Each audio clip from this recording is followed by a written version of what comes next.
Hello বন্ধুরা, আজ আমি তোমাদের কাছে নতুন একটা রেসিপি নিয়ে এসেছি। আজ আমি পাঁচমিশালি একটা তরকারি করে তোমাদেরকে দেখাবো। এই পাঁচমিশালি তরকারি করতে দেখো আমার কি কি লাগছে, তোমাদেরকে দেখো দেখিয়ে দিচ্ছি। এখানে দেখো বেগুন আমি ডুমো ডুমো করে কেটে নিয়েছি। এখানে দেখো বিনস এইভাবে আমি কেটে নিয়েছি। আলু দেখো লম্বা লম্বা করে কেটে নিয়েছি। থোড় দেখো এইভাবে লম্বা লম্বা করে কেটে নিয়েছি। সিম দেখো কেটে নিয়েছি। কুমড়ো দেখো ডুমো ডুমো করে কেটে নিয়েছি। এখানে দেখো বড়ি আছে, হলুদ আছে, পাঁচফোড়ন আছে, তেজপাতা আছে, নারকেল কোড়া রয়েছে। এখানে আদা, জিরে, কাঁচা লঙ্কা আর ধনে বাটা রয়েছে। এই রান্নাটা দেখো আমি সর্ষের তেলে করছি। কড়ায় দেখো তেল দিয়েছি। এবার আমি বড়িটা দেখো দিয়ে দিচ্ছি।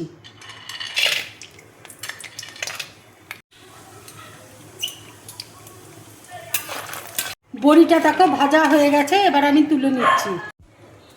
কড়াইয়ে দেখো শুকনো লঙ্কা আমি ফোড়ন দিয়ে দিচ্ছি, তেজপাতা দিয়ে দিচ্ছি, পাঁচফোড়ন দেখো দিয়ে দিচ্ছি। এবার দেখো এক এক করে সবজিগুলো আমি দিয়ে দিচ্ছি।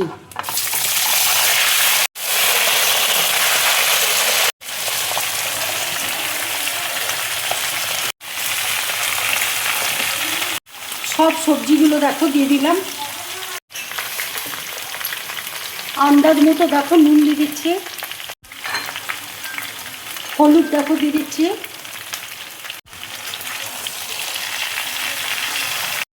এবার দেখো টমেটো দিয়ে দিচ্ছি।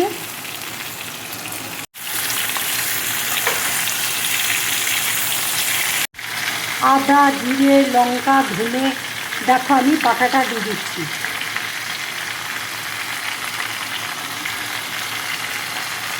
মশলা ধোয়া জলটা দেখো দিয়ে দিচ্ছি।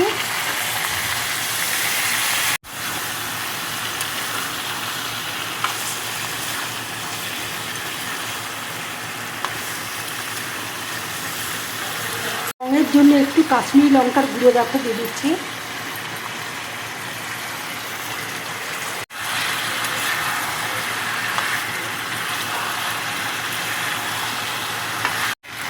নারকেল কোড়া দেখো দিয়ে দিচ্ছি।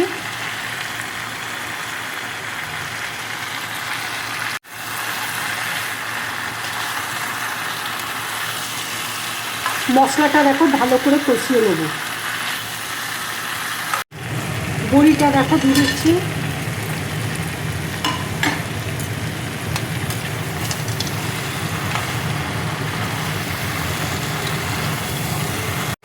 অল্প করে দেখো চিনি দিয়ে দিচ্ছি।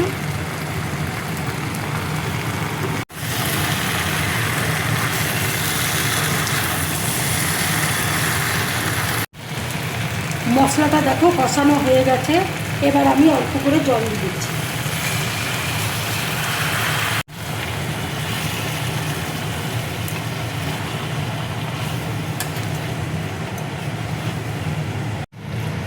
রান্নাটা হবার জন্য আরও দেখো 5 মিনিটের জন্য আমি ঢাকা দিয়ে দিচ্ছি। 5 মিনিট দেখো হয়ে গেছে, এবার আমি ঢাকাটা দেখো খুলছি। রান্নাটা দেখো হয়ে এসছে। এবার দেখো ধনে পাতা কুচি আমি দিয়ে দিচ্ছি।